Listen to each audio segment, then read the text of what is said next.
กดก้อนถะ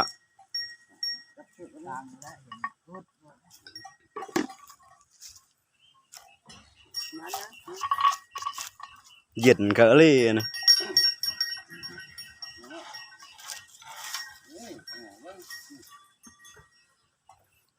บ่ลงจะได้ผู้เป็นกล้องเนี่ยมัน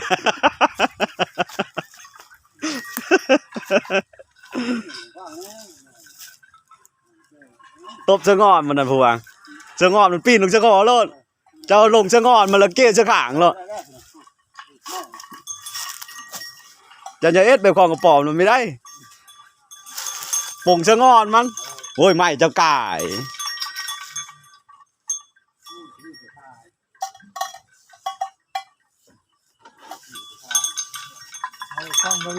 เอาแล้วนะเคยเลยกะ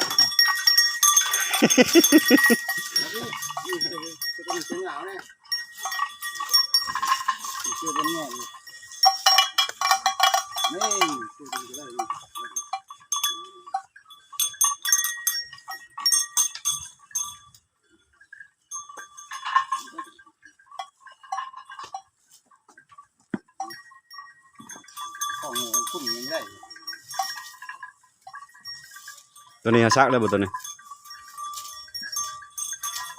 ท้อยเห็นดิมันฉลาดคือเล่นในงู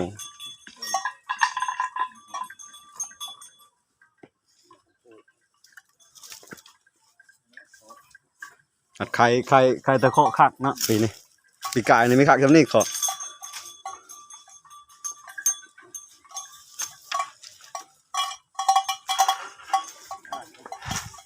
คักหน้าปีนี้บ่แบบนี้เอ็ดไว้แบบนี้คักแล้วอันนี้ฮะมันอยู่เลยเด้พอดีได้สำนี่ขอซักเลยพอดีสำนี่กว้างแล้วมันหยาคล้องมันไม่แล่นไม่เล่มมันไม่คือไม่อันนั้นต้องไล่มาเลย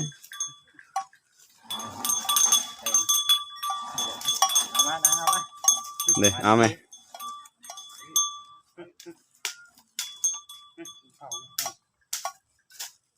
เบิ่งมือได้เทิงเลยเอาไหมโตป่ะเอาไหมเอาแล้วนะ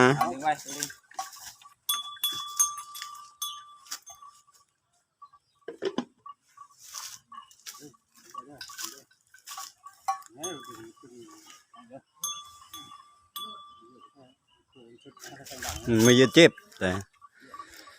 มันหูเหมือนกันมันกะปดแหละเราเห็นก็ปดแหละบอจะโยนลงอ่ะดูได้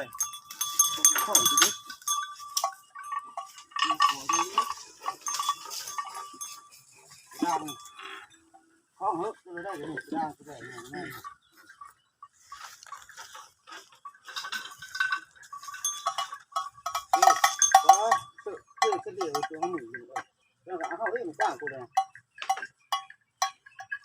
อาจารย์นะ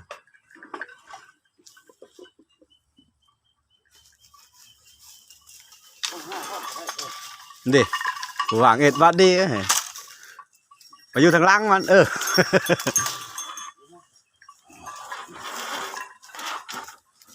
โอ้พอจะไปแก้ไม่บดนะพวงลายอะไรเนาะมาเรื่อยๆที่เลยก็จะได้คือกันเขาแทะอีได้บ่ไม่บดนี่ก็แทะเนาะตัวนั้นแล้วตัวสาวเนาะแน่นนะ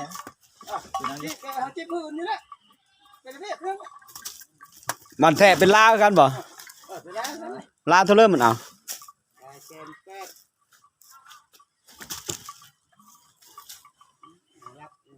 งานหมดจำหางผู้ว่าจับผู้ว่าจับแล้วนะจับไกลๆจับก็จับอันก้อนจังหน่อยเชื่อจับอันก้อนมองนะเชื่ออย่างนี้เนาะน้องเชื่อ แล้วมันไม้เลมแล้วมันเยอะแยะงานไม้เลมมันไม่คือไม้ธรรมดา